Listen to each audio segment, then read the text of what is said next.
Buenos días.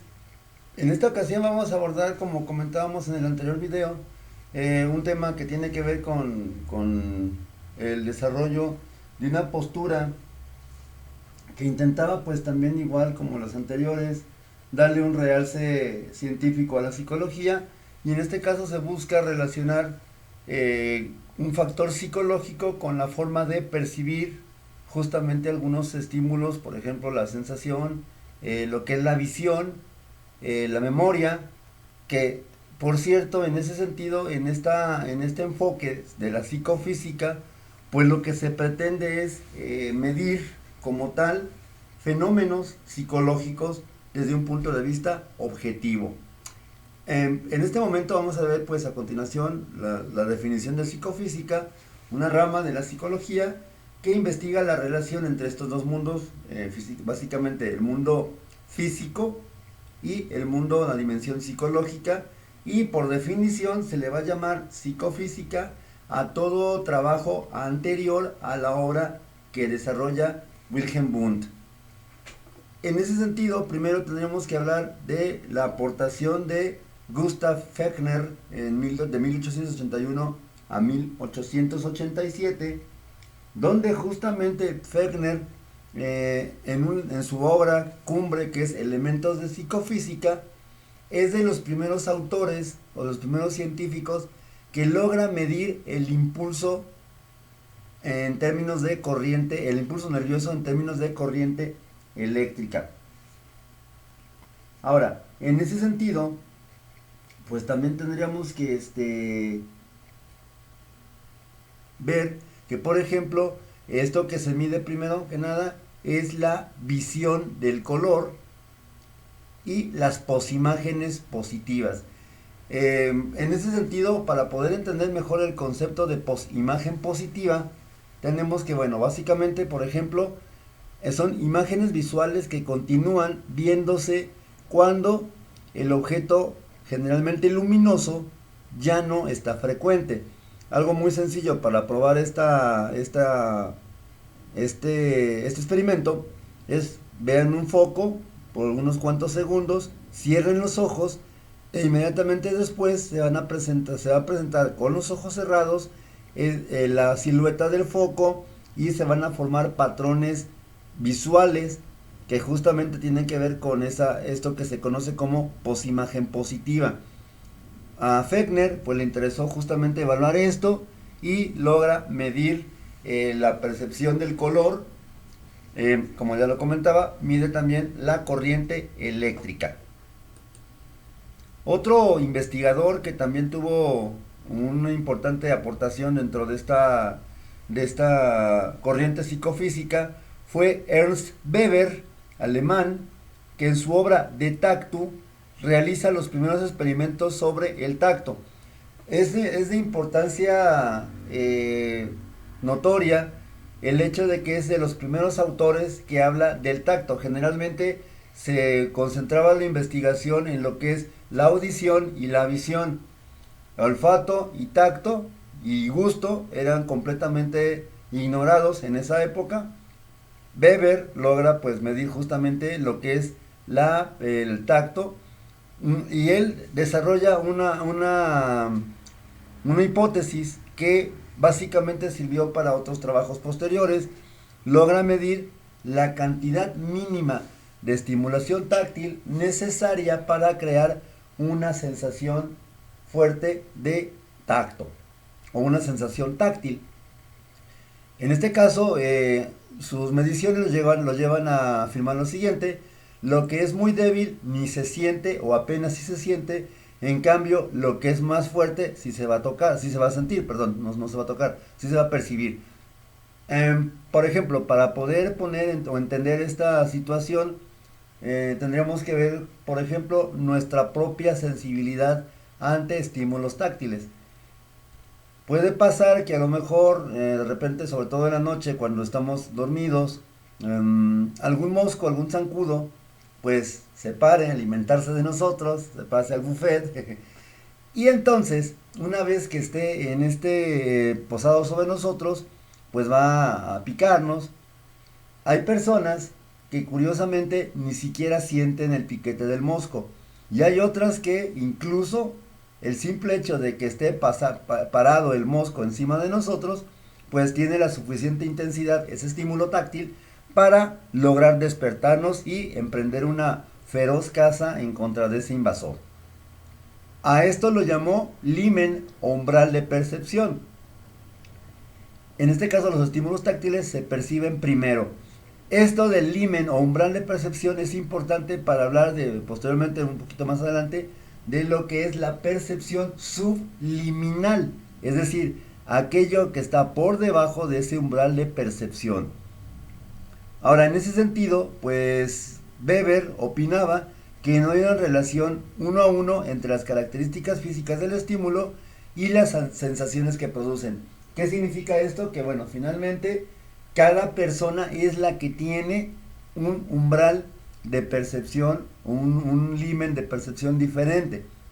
Y no es tanto atribuido directamente al propio estímulo. El estímulo pudiera ser el mismo, pero lo que en realidad va a provocar la respuesta conductual motora de incorporarse, por ejemplo, a matarse el zancudo, a cazarlo, etcétera, pues va a ser justamente qué tanto tú percibes esa sensación táctil en el cuerpo, ¿sí?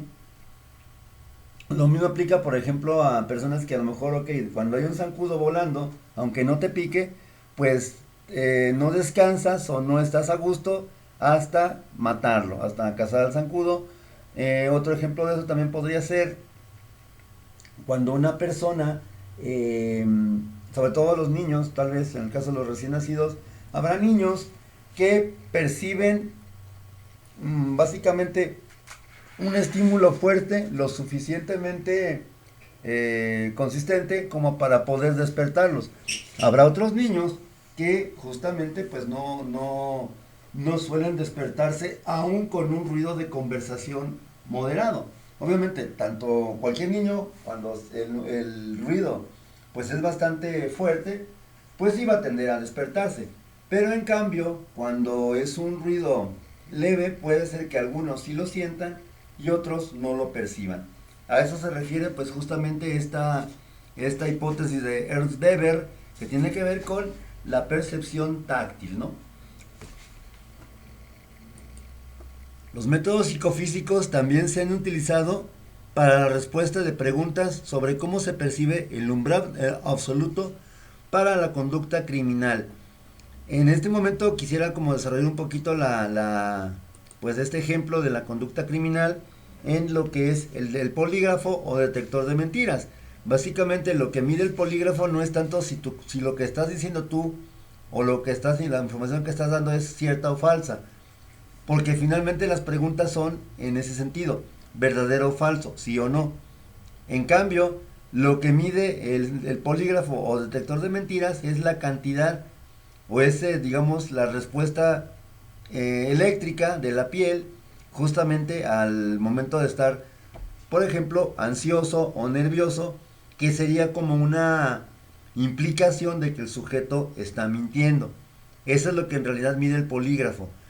Y en ese sentido, pues tenemos finalmente que una de las aplicaciones de los trabajos de Ernst Weber en cuanto al tacto, pues tiene su aplicación inmediata en el desarrollo de ese instrumento, de este dispositivo, que sirve pues, justamente para determinar el grado de certeza que tiene una persona en alguna afirmación, o sea, el detector de mentiras. Otra aportación, también la tenemos bastante interesante, la tenemos en el alemán, otra vez, Hermann Ebbinghaus. Bueno, en este caso, Hermann Ebbinghaus realizó también procedimientos experimentales, pero en este caso al estudio de procesos psicológicos superiores, particularmente la memoria. Sabemos perfectamente que en la actualidad mucho de las pruebas de inteligencia diseñadas para población infantil, adultos e incluso personas de tercera edad, pues tiene que ver en la memoria, tiene que ver, más bien contiene dentro de su diseño ítems o reactivos que pretenden evocar la memoria o evaluar la memoria. Pero, por ejemplo, ¿por qué razón nosotros no podemos recordar información en grandes cantidades y otras personas sí pueden recordar información en grandes cantidades, pero mucho más remotas a distancia, es decir, más con mayor antigüedad. No, a lo mejor nosotros de repente tendremos que entender que la familiaridad tiene que ver justamente con el aprendizaje y la memoria. Podríamos decir también a este respecto que entre más familiar sea algo que yo quiero aprender, pues lo voy a hacer y va a permanecer por más tiempo en la memoria. Por esta razón, justamente cuando nos presentamos o tenemos una contacto con una persona que tiene algún trastorno neurocognitivo, generalmente estas personas tienen severos problemas para almacenar información a corto plazo. En cambio, mantienen hasta cierto punto intacto recuerdos muy posteriores, es decir, recuerdos del pasado. Justamente esto se explica por esa cuestión de la familiaridad. Una aportación principal que hace Ebbinghaus al estudio de la memoria lo constituyeron en su momento las célebres sílabas sin sentido.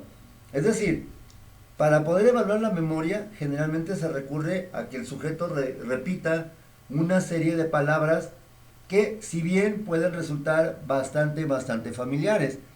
De momento recuerdo ahorita, por ejemplo, un instrumento que se llama Minimental. Las palabras que tiene que evocar el sujeto es perro, piano, verde. Todo el mundo conoce lo que es un piano, si no de vista, si no físicamente, pues por lo menos de vista, a través de imágenes, a través de películas, series, música de piano. Entonces todo el mundo conoce lo que es un piano. Igual el color, verde, y un perro, pues no se diga. Entonces tenemos que en ese sentido, estas tres palabras, perro, piano, verde, son demasiado familiares y en términos de Ebbinghaus no servirían para evaluar de manera cabal la memoria. Por eso entonces él desarrolla justamente este sistema de evaluar la memoria a través de las denominadas sílabas sin sentido, donde las sílabas sin sentido prácticamente son sílabas, consonantes y vocales que el sujeto tiene que inventar, que el sujeto tiene que memorizar cuando son inventadas por un examinador. Para poder entenderle mejor a esto, hablaríamos de justamente el autor de la obra, Lewis Carroll, el autor de la obra Alicia en el País de las Maravillas, que justamente en uno de sus párrafos, en uno de sus episodios, en una de sus escenas, y lo vimos incluso en las películas, sobre todo en la de Tim Burton de hace algunos años, la primera, el personaje del Jabberwocky pues justamente era el dragón malo que tenían que destruir en el reino para poder estar en paz, para regresar otra vez al fragulloso día, ¿sí? Y por cierto, estas sílabas sin sentido están tanto en idioma inglés, es decir, en la obra original de inglés, como en la obra traducida al castellano. Nada más que obviamente, pues incluso el nombre de Jabberwocky no es una palabra que tenga algún significado, una palabra inventada. Particularmente, cuando se le pregunta al sombrerero sobre el Jabberwocky, él responde lo que está en el párrafo en una traducción al castellano. Volgotaban los viscoleantes tobes, rijando en las soles la tadralaban. Misébiles estaban los borgobes, y algo momios los beldos brachillaban. Esta es una traducción de 1971 del poema de Lewis Carroll, Alicia a través de en el País de las Maravillas. Encontramos que estas palabras no tienen absolutamente ningún sentido, ¿sí? A lo mejor tal vez las palabras reconocibles serían los, en la, estaban, los y algo, los. Pero de ahí en fuera, todas las demás palabras son completamente palabras sin sentido, compuestas, justamente en su mayoría, de hecho en todas, por estas sílabas sin sentido que desarrolló Ebbinghaus. Por lo tanto, para Ebbinghaus, evaluar la memoria a través de un sujeto de forma realista implicaría, en lugar de presentar estímulos con palabras conocidas. Por ejemplo, tendríamos que ver que justamente la persona puede ser capaz de decir algo, recordar esa información, pero cuando ésta no tiene ningún tipo de significado. Esa es la forma en que Ebbinghaus pues evaluaba la memoria a través de palabras o sílabas sin sentido.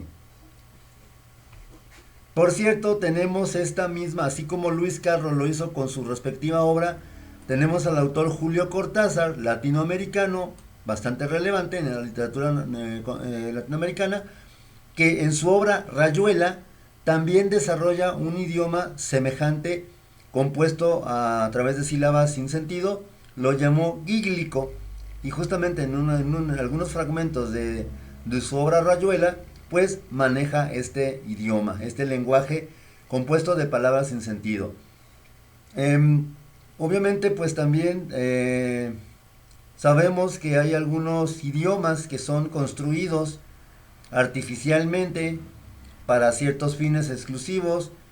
Me viene a la memoria ahorita justamente de esta serie de los 60s, Star Trek, Viaje a las Estrellas, el lenguaje Klingon, que es un habla, supuestamente es un idioma alienígena, que incluso se enseña en algunas escuelas de Estados Unidos. Obviamente pues no vas a comunicarte o dar una cátedra en Klingon, pero sí es un idioma que se construyó y se perfeccionó con una gramática, una semántica, un vocabulario, reglas de ortografía, etcétera, pues justamente para completar este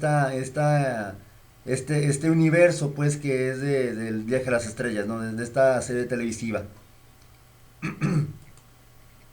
Bueno, en cuanto a la forma en que Ebbinghaus realizaba las experimentaciones, pues tenemos que, bueno, justamente él consideró que hay una relación bastante estrecha entre la cantidad de material a memorizar, o sea, el número de ítems, y el tiempo y el esfuerzo requeridos para aprenderlo con un criterio de dominio completo. ¿Qué significa esto? Que justamente mucha información y en poco tiempo va a requerir un esfuerzo mayor o doble para aprendérselo, ¿sí? Insisto, con un criterio de dominio completo, es decir, recordarlo perfectamente. En cambio, poca información pues va a requerir menos tiempo y menor esfuerzo, y también puede ser que se logre ese dominio completo. En ese sentido, también tendremos que entender dentro de estas experimentaciones de Ebbinghaus que por ejemplo, aprendizajes o saberes previos pueden tener un efecto bastante influyente en el almacenamiento de información. Y en ese sentido, entonces, justamente también el paso del tiempo, a lo vez que el aprendizaje va a tener un papel muy importante en la memoria. Cosas, como dice el dicho, lo que bien se aprende no se olvida, y es algo completamente cierto, ya que comprueba justamente la información o la investigación de Ebbinghaus. Lo que bien se aprende, que en un momento dado fue almacenado correctamente en la memoria a largo plazo, generalmente tiende a no olvidarse. Todo el mundo hemos visto tal vez videos en redes sociales, en Facebook o en YouTube, donde de repente está una persona muy grande, una persona muy mayor, que está tocando una obra de piano de memoria. ¿Por qué? Porque a lo mejor partiríamos del supuesto que esta persona pues estudió piano, aprendió a tocar el piano en la juventud, con cierta maestría, y pues como lo dice el dicho, ¿no? Lo que bien se aprende no se olvida. Por lo tanto, nada más es cuestión de darle un piano a esta persona para que pueda pues justamente reproducir todo aquello que se aprendió. Entonces, por lo tanto, tenemos que, para considerarle a un aprendizaje formal, válido y efectivo, tendría que ser algo activo, en el que el sujeto se involucre a básicamente todos los niveles sensoriales, espaciado en el tiempo, y obviamente va a aumentar mucho más la efectividad de esa información que se aprendió. El material significativo es mucho más fácil de aprender que el que no lo tiene. A lo mejor en este momento podríamos, para demostrar esto, para soportar esta afirmación, la tabla periódica de los elementos. Todos tal vez la aprendimos cuando estuvimos en la primaria, en la secundaria, perdón. Muchos de nosotros tal vez, algunos con buena memoria, otros con no tanta, pues a lo mejor recordamos parcialmente algunos elementos, tal vez los más comunes, pero nunca falta alguien que sí se acuerde de toda esta información. Ahora, eso por un lado. Por otro lado, pues si tú nunca en la vida, utilizaste esa información de los elementos químicos, pues lógicamente va a ser una información completamente carente de sentido, ¿sí? Porque ya no le encontraste una aplicación práctica, porque ya no le encontraste justamente una utilidad a esa información que tanto trabajo te costó. En cambio, las tablas de multiplicar, pues ciertamente es información que sigues empleando durante prácticamente toda tu vida. Independientemente del campo profesional o del trabajo, sigues multiplicando, sigues dividiendo, aunque obviamente pues a veces la división es menos probable que recuerdes todo completo. A lo mejor una de una cifra afuera, pues sí la puedes aprender a recordar cómo se hace, pero una de dos cifras afuera y adentro, pues obviamente ya es un poco más complicado. Entonces, ahí tenemos justamente pues el efecto del paso del tiempo en esta obra de Ebbinghaus. Otro autor que tendríamos que mencionar justamente en todo esto va a ser lo que es Franz Brentano, sacerdote dominico, que justamente intenta enlazar el estudio de los fenómenos psicológicos en las experiencias. Es decir, es imposible separar el conocimiento, la información que vamos adquiriendo durante nuestra vida, separado de lo que es la experiencia práctica, de la interacción práctica con esa información que estamos adquiriendo. ¿Qué significa esto? Que ok, a lo mejor yo puedo aprender cómo montar en bicicleta, pero no puedo decir que eso signifique que ya sé andar en bicicleta, o que recuerdo aún cómo se monta en bicicleta, sino hasta que tomo una bicicleta, me subo en ella, y pues a lo mejor una de dos, o empiezo a pedalear y le encuentro rápido el equilibrio, o sea, le encuentro rápido la manera, o acabo y termino en el suelo, ¿sí? Entonces, eso es la importancia pues que tiene la experiencia para este autor en cuanto a lo que es la situación de la memoria, el aprendizaje y su relación con la experiencia. También tendríamos que considerar dentro de esta cuestión de la psicofísica algo muy importante que contribuye justamente Franz Brentano, fue la psicología del acto, ¿sí? En este caso, la psicología del acto pretende afirmar que se estudian acciones y procesos mentales en sí mismo, es decir, acciones de la vida psíquica, ¿sí? Estos actos mentales, van a incluir sensaciones presentes, pasadas y una relación directamente proporcional con el objeto que la produce. Es decir, yo aprendo, yo recuerdo a lo mejor las tareas de multiplicar, decíamos hace un momento, ¿sí? Recuerdo ese contenido, pero también recuerdo todo el tipo de emociones, situaciones que se acompañaban o ocurrían al mismo tiempo cuando justamente aprendí las tablas de multiplicar o la tabla periódica. Los actos mentales de Brentano, por lo tanto, van a ser la imaginación, el juicio y el amor versus odio. Estos elementos justamente van a ser estos procesos psicológicos que van a favorecer en gran medida la adquisición o el mantenimiento de información en la memoria, ¿sí? La emoción se puede sentir cuando el objeto que la produce no lo está cerca, y eso hace que aumente justamente mi capacidad de recuerdo. De repente tal vez a lo mejor una joven pareja de novios, de enamorados, se separan forzosamente por un tiempo, a lo mejor es una separación física, es decir, no están en la misma región geográfica, no sé, de repente puede ser que uno de ellos se haya ido a estudiar a una capital y el otro pues se quedó en provincia. En ese sentido, pues justamente la emoción nos llevaría a recordar o reactivar la información sensorial asociada a esa emoción, a ese recuerdo. También la imaginación nos permitiría consolidar de mejor manera esa capacidad de aprendizaje. Y lógicamente también tendríamos que ver aquí la parte del juicio, que en este caso es, ok, ¿qué tanto yo estaba en mis 5 sentidos concentrado en esa situación de aprendizaje y por lo tanto lo recuerdo mucho más rápido y de manera mucho más eficiente?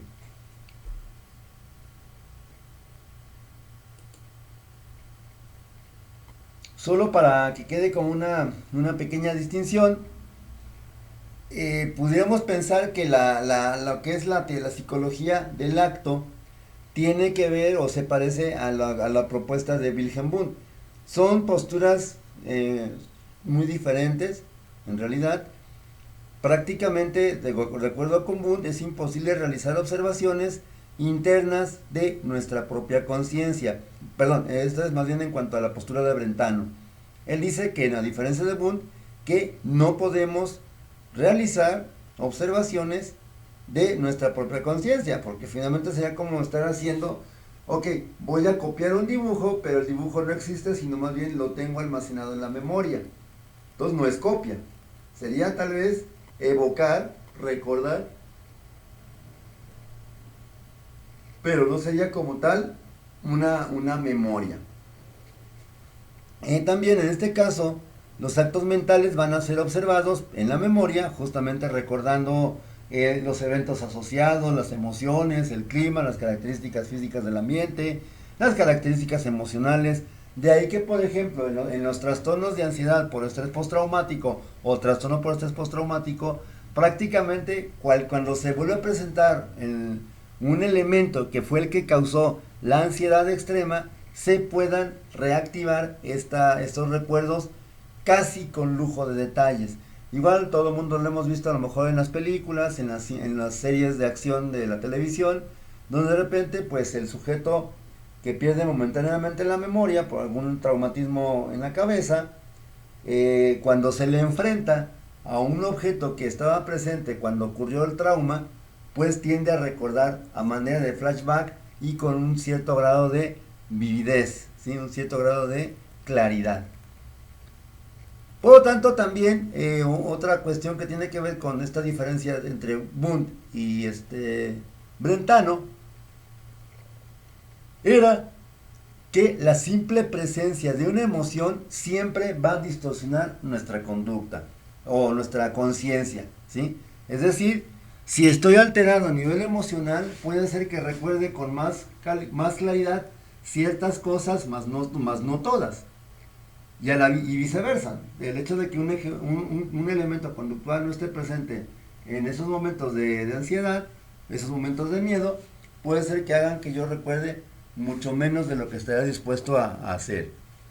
Por último, para acabar con esa pequeña intervención, tenemos otra obra que también es relevante para entender la psicofísica, que es la de Carl Stumpf, otro alemán, que él habla de la psicología del tono.